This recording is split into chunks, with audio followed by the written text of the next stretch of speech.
Hai, gimana kabarnya? Kali ini, sepenggal kata kita akan bahas film berjudul I'm the Secret in Your Heart dari Taiwan. Menunjukkan kisah cinta manusia yang gak bisa ditebak. Kompleksnya hidup membawa alur yang gak sejalan dengan angan. Ditambah, jika sudah ada api asmara, manusia dibuat bingung untuk memilih cinta atau persahabatan. Pernahkah kamu merasa orang terdekatmu menyembunyikan rahasia terbesar? Lantas, perasaan mendalam yang dipunya sebaiknya terus dipendam atau diungkapkan. Dan bagaimana jika perasaan itu jadi merusak hubungan yang selama ini sudah terjalin lama? Oke, nggak usah lama-lama, mari kita gaskan.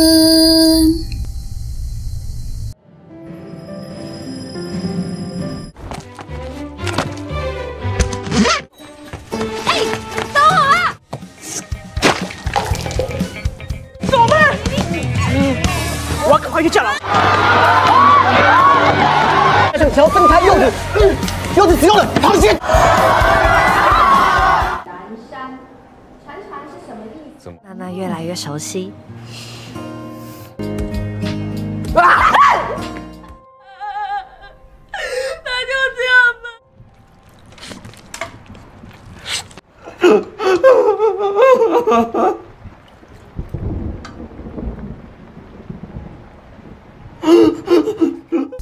Cinta itu menyenangkan atau menyakitkan? Dan sebenarnya, ingatan apa yang melekat dalam otak manusia tentang cinta? Bukankah cinta yang tepat adalah cinta yang membuat nyaman, tenang, dan bisa berjalan bersama? Seperti yang dilihat, Xiaoxia merupakan ahli parfum yang sengaja bikin aroma dari orang yang dicintainya. Tujuannya cuma satu, agar mereka bisa bertemu kembali dan hidup bersama. Tapi, akankah semua itu terjadi? Di tengah pusingnya pekerjaan, Ibu Xiaoxia telepon. Ibu cuma ngingetin tentang pernikahannya. Cuma gak lama pesan masuk dari tunangan yang minta hubungan mereka diakhiri karena Xiaoxia sebenarnya gak cinta.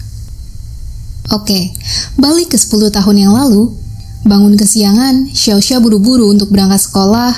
Melaju bersama Yuzu sebagai sohib karibnya. Mereka sudah dekat dari kecil. Dan sesampainya di sekolah, lagi bahas lirik lagu. Wanita cantik bernama Sing ngajak Yuzu untuk memperbaiki lagu mereka. Sedangkan di ruangan lain, wanita menangis karena ditolak cintanya. Tapi siapa sangka, semua itu hanya akal-akalan. Tujuannya agar hutang wanita itu tidak ditagih lagi dan enggan untuk bertemu. Lalu setelahnya, tanpa sengaja terkena bola, Xiaoxia jadi ribut sendiri sama Yuzu. Temannya bukannya memisahkan, tapi malah membuat taruhan. Dan semua murid turut andil di sana. Akrabnya Yuzu sama Xiaoxia bikin situasi sekitar semakin memanas, sampai murid baru tiba dan buat Xiaoxia terpana. Mereka bertiga jadi dihukum. Xiaoxia juga masih terpesona dengan hadirnya Seng.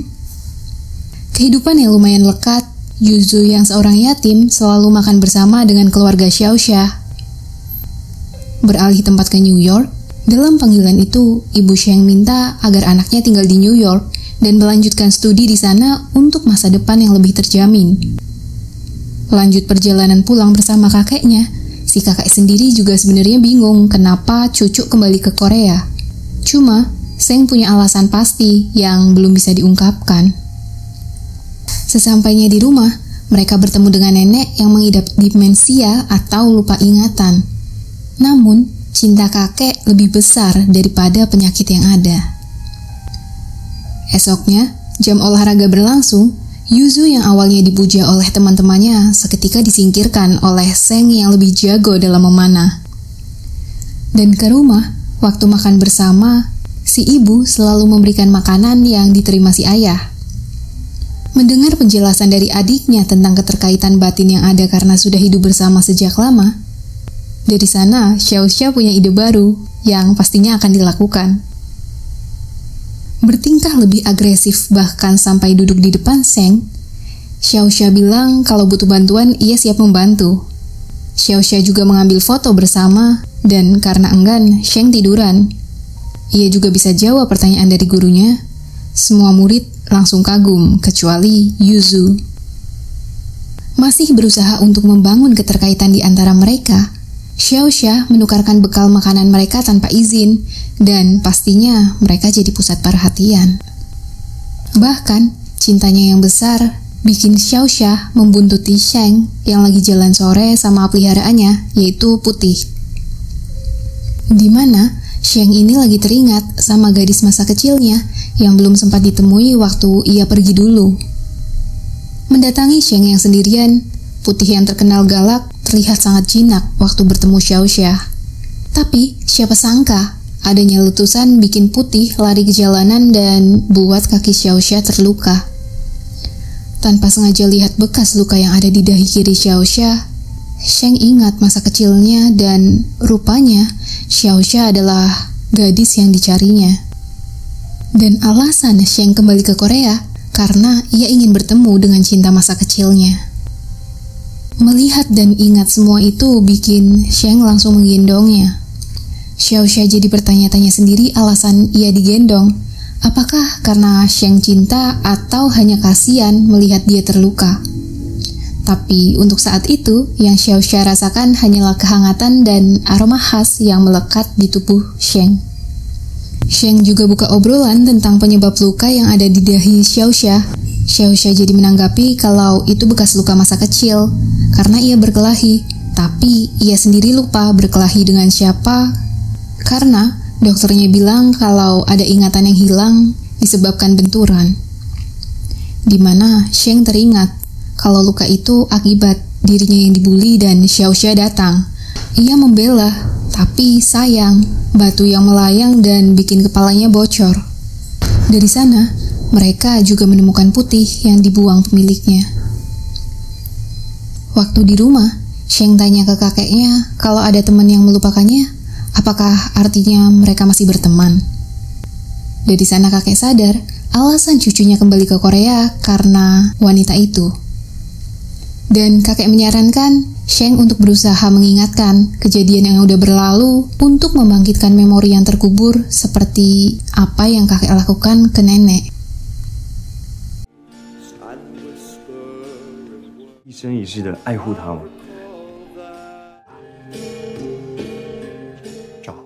Di sekolah, semua orang sibuk masing-masing.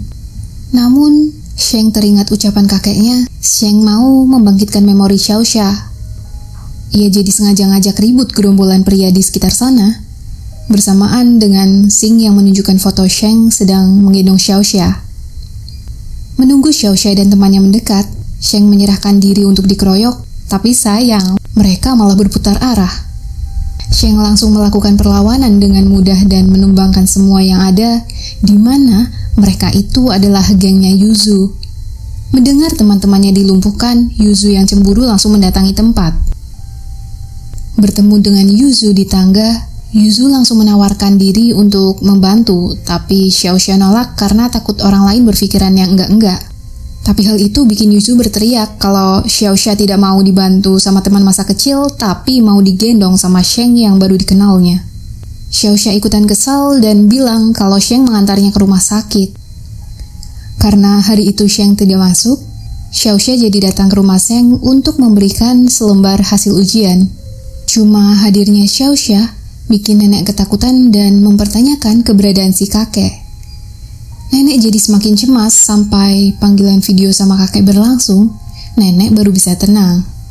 Sheng sambil memainkan piano, dan Xiaoxia sembari menemani nenek untuk berdansa, di mana sebenarnya si kakek sedang ada di rumah sakit. Sampai neneknya tertidur pulas, setelahnya mereka merawat Putih bersama. Waktu makan malam berlangsung, kakek langsung paham kalau Xiaoxia adalah gadis yang diceritakan Sheng. Kakek melanjutkan seperti halnya nenek yang lupa namun suka dengan aroma serai. Oleh karena itu, di setiap sudut rumah, kakek berusaha menanam serai agar nenek bahagia. Ke sekolah, Yuzu, Xing, dan teman-teman latihan band, sedangkan Xiaoxia sama Sheng semakin dekat. Bahkan, Xiaoxia si pecinta manis langsung dikejutkan dengan minuman boba yang Sheng beri. Dari sana mereka semakin lekat dan terus berkomunikasi baik. Sheng juga mengajari Xiaoxia tentang pelajaran, sampai Yuzu muncul dan membawa Xiaoxia ke temannya yang lagi menangis karena putus cinta. Tapi masalahnya, karena itu mereka jadi gak punya MC untuk penampilan mereka. Xiaoxia diminta untuk jadi MC pengganti, dan ia juga laporan ke Sheng untuk datang dan melihatnya. Cuma sayangnya hari itu bertepatan sama jadwal Putih untuk suntik, dan Sheng janji akan datang setelah menemani Putih suntik. Malam acara itu berlangsung, Sheng yang mau beli minuman favorit Xiaoxia jadi teringat sama ucapan Yuzu waktu mereka berkelahi dulu. Di mana Yuzu tahu semua tentang Xiaoxia, mulai dari menu favorit sampai kepribadiannya yang selalu menolong teman-teman dan membela orang yang dirundung. Bertepatan waktu dengan manggung mereka, di belakang panggung, Xing buka obrolan tentang lagu mereka yang sepertinya ungkapan dari hati Yuzu untuk Xiaoxia. Dan Yuzu jawab kalau ia sudah menyukainya sejak dulu, semasa mereka waktu SD. Yuzu nggak memikirkan tentang hubungan apa yang mereka harus jalani, tapi perasaan itu tetap ada. Dengar hal itu, Xing yang suka sama Yuzu jadi enggan untuk tampil dan meramaikan acara. Melihat keadaan, Xiaoxia langsung ambil mic dan menggantikan Xing untuk bernyanyi dan meneruskan penampilan mereka. Malam itu tetap meriah, tapi sorakan yang ada bikin Sheng keluar dari acara. Kemeriahan itu terus berlanjut dan mereka pulang bersama. Bahkan waktu pulang, Xiaoxia masih bahas tentang Sheng. Xiaoxia khawatir sama Sheng, dan waktu di sekolah Sheng ngajaknya ke atap gedung. Di sana Sheng minta agar mereka menjaga jarak. Sheng bilang kalau Xiaoxia berpacaran sama Yuzu sebaiknya nggak mendekati yang lain karena hal itu bikin Xiaoxia terlihat murahan. Xiaoxia nggak paham dengan semua itu. Tapi melihat Sheng yang kembali sendirian, Yuzu langsung cari keberadaan Xiaoxia. Di atap gedung itu Xiaoxia ngelamun, yang mana Yuzu berusaha keras untuk membawakan minuman favoritnya. Paham Xiaoxia perlu hiburan, Yuzu sengaja membuatnya senang dan menguras semua energi untuk bermain bersama. Tentunya dengan semua menu yang Xiaoxia suka. Tapi tiba-tiba Xiaoxia pengen nyanyi dan ia nangis. Lihat Xiaoxia yang nangis karena Sheng, Yuzu bersuara, kenapa bukan dirinya yang dicintai Xiaoxia? Bahkan Yuzu tahu makanan favorit, harapan, keinginan, dan semua tentang Xiaoxia. Yuzu paham betul. Dan lagi ngomong serius, tapi Xiaoxia tertidur. Xiaoxia langsung keluar untuk pulang, yang sebenarnya ia hanya pura-pura tidur waktu Yuzu mengungkapkan perasaannya. Mengurung diri dalam kamar sembari melihat foto masa kecil mereka, Xiaoxia ingin melewati makan malam, tapi adiknya tahu cara memancing Xiaoxia untuk keluar. Walau tidak makan di meja bersama keluarganya, ibu bilang sakit hati akan menghilang seiring berjalannya waktu. Pagi hari di sekolah, guru bahasa ngejek Xiaoxia yang bodoh karena nilai yang jelek. Dengan menggunakan bahasa asing, Sheng membela Xiaoxia sampai ia dikeluarkan dari kelas. Dan waktu di ruang guru, kepala sekolah bilang akan mengurus Sheng karena ada CCTV yang menunjukkan Sheng berkelahi sama Yuzu dan mengancam akan mengeluarkannya. Memanggil Yuzu dalam ruangan, di sana Yuzu bilang kalau mereka hanya sparring dan saling adu kekuatan aja tanpa arti ingin menjatuhkan. Akhirnya, Sheng gak jadi dikeluarkan dan mereka berdua dihukum bersama. Waktu dihukum itu, Sheng berterima kasih karena sudah menolongnya. Yuzu jawab kalau itu balasan karena Sheng udah menolong Xiaoxia waktu di kelas tadi. Walaupun Yuzu bodoh, tapi ia punya Google Translate dan tahu artinya. Bahkan Yuzu bilang kalau Xiaoxia sangat terluka dengan ucapan Sheng. Selesai mengobati Putih dari dokter, Xiaoxia sudah menunggu dan membawa kue. Ingin merayakan ulang tahun Sheng karena melihat dari profil sosmednya, tapi itu bukan tanggal ulang tahun Sheng, melainkan tanggal di mana Sheng bertemu dengan Putih. Cuma karena tiba-tiba hujan turun, mereka jadi merayakan ulang tahun di terowongan dekat sana. Harapan yang terlontar yaitu Sheng hanya mau Putih sembuh. Yang kedua, mengucap maaf karena menyebut Xiaoxia murahan. Dan tanpa sengaja mereka bersentuhan. Xiaoxia ketakutan sendiri, tapi Sheng membalasnya dengan ciuman. Cuma gak lama Putih muntah. Mereka lari di tengah hujan. Tapi sayang, dokter hewan udah pada tutup semua. Di tengah hujan itu, Xiaoxia minta tolong Yuzu untuk mencarikan dokter hewan untuk Putih. Yuzu berusaha keras untuk menemukannya, dan menemukan mereka yang terkapar di tengah hujan. Putih yang sudah gak bernyawa langsung dibawa ke klinik. Xiaoxia mengucapkan terima kasih, tapi semua itu percuma. Sepulangnya, Yuzu makan sangat brutal, di mana ia sebenarnya terluka dengan semua memori yang pernah terjadi namun gak berarti. Pulang dengan keadaan basah kuyup, Sheng dikagetkan dengan hadirnya si ibu. Ibu mau mereka pergi bersama esok hari untuk ke New York dan melanjutkan pendidikan Sheng. Tapi hadirnya ibu Sheng di sana bikin kedamaian kakek dan nenek jadi terganggu. Esoknya di sekolah, Sheng bilang kalau ia akan kembali ke New York. Mendengar itu jelas bikin Xiaoxia sedih.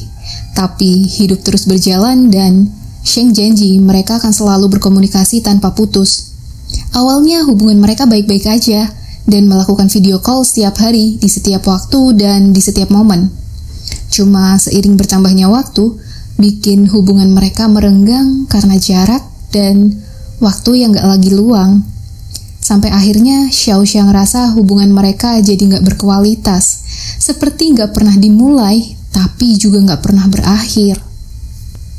Bahkan, di hari istimewa teman Xiaoxia, Sheng gak hadir. Semua itu jadi perbincangan. Lalu, Xiaoxia mendatangi tempat waktu Putih terluka dulu dan mulai membuka akunnya lagi. Di mana di setiap unggahan Sheng hanya berisi tentang Xiaoxia. Melihat semua itu dengan kenyataan yang ada bikin memorinya terbentur dengan kenyataan. Air mata jelas gak tertahan, sampai Sheng muncul di hadapannya, yang mana Sheng terlambat hadir dan baru tahu kalau Xiaoxia sama tunangannya gagal nikah. Dan hari itu juga, Sheng menunjukkan cintanya yang merupakan harapan ketiga di hari waktu Putih birthday. Nah, cukup plot twist ya. Di mana hubungan lama yang pernah terjalin seperti memiliki benang merah tanpa putus, serta munculnya kerumitan lain dalam hati karena ego diri dan tidak tahu cara mengungkapkan yang tepat bagaimana. Lantas, sebenarnya lebih baik dilontarkan lebih awal atau menunggu lebih lama? Gimana nih film ini menurut kalian? Sampai jumpa di video berikutnya. Terima kasih sudah mampir.